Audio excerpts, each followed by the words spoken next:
सुप्रभात बच्चों। हमेशा तुम्हारी स्वस्थता, कुशलता, प्रसन्नता की कामना करती हूँ। मैं आपको भक्तिन पाठ का सारांश सुना रही हूँ। पहले वीडियो में मैंने आपको बताया था कि भक्तिन का बचपन कैसा था। आज मैं आपको बताऊंगी कि भक्तिन की अपने ससुराल में कैसी स्थिति थी।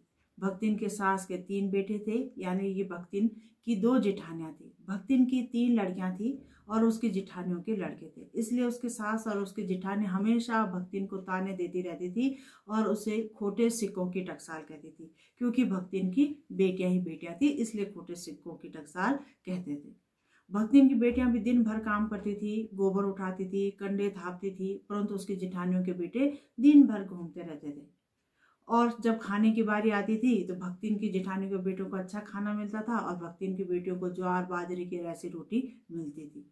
परंतु भक्तिन के जो पति था वो बहुत अच्छा था। वो भक्तिन की बुद्धिमत्ता था और उसकी परिश्रमशीलता से बहुत प्रभावित था।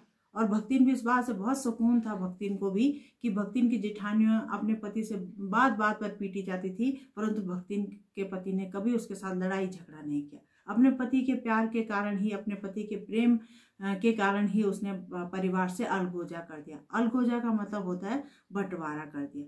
भक्तिन खेतों में काम करती थी, पशुओं की देखभाल करती थी, तो उसे पता था कि कौन सा खेत अच्छा है, कौन सा पशु अच्छा है, तो इसलिए उसने चुन चुन कर अच्छा खेत, अच्छा पशु ले लिया और मुंह से ऐसा दिखाया कि कुछ भी अच्छा नहीं है।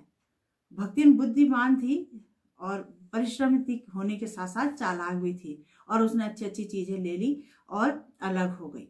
उसके बाद भक्तिन का जीवन बहुत अच्छा चल रहा था। बहुत परिश्रम तो थी, बहुत अच्छा खेतों में काम चल रहा था, उसका घर समृद्ध हो रहा था और उसके पति ने उसकी बड़ी बेटी की शादी भी कर दी। परंतु जब भक्तिन 29 वर्ष की थी तो उसके पति की मृत्यु हो गई। तब उसके पति की उम्र 36 वर्ष थी। भक्तिन के पति की मृत्यु हो जाने के बाद उसके जो जेठ जेठानियां थी उनकी नजर तो भक्तिन के खेतों पर थी, उसकी जमीन जायदाद पर थी और वो चाहते थे कि वो भक्तिन अपने जेठों के साथ शादी कर ले, दूसरा घर बसा ले। परंतु भक्तिन इसके लिए बिल्कुल भी तैयार नहीं थी और उसने कहा कि मैं कुत्ता बिल्ली तो हूं नहीं, जानवर तो हूं नहीं जो मैं ऐसा करूंगी, और मैं कभी भी दूसरा घर नहीं करूंगी। इसके लिए उसने अपने सर को मुंडवा लिया और गले में रुद्राक्ष की माला धारण कर ली और कहा कि मैं कभी भी शादी नहीं करूंगी। ये उसने निर्णय ले लिया। आप लोगों ने इस सारांश से कितना समझा, उस पर थोड़े से प्रश्न उत्तर भी आपको लिखने हैं। तो पहला प्रश्न है कि इस पाठ का नाम क्या है और लेखिका, इस पाठ के लेखक कौन है। पाठ और लेखक का क्या नाम है। दूसरा प्रश्न लिखना है, भक्तिन को खोटे सिक्कों की टकसाल क्यों कहते थे। तीसरा प्रश्न लिखना है कि लक्ष्मी यानी कि भक्तिन के पति का उसके साथ कैसा व्यवहार था।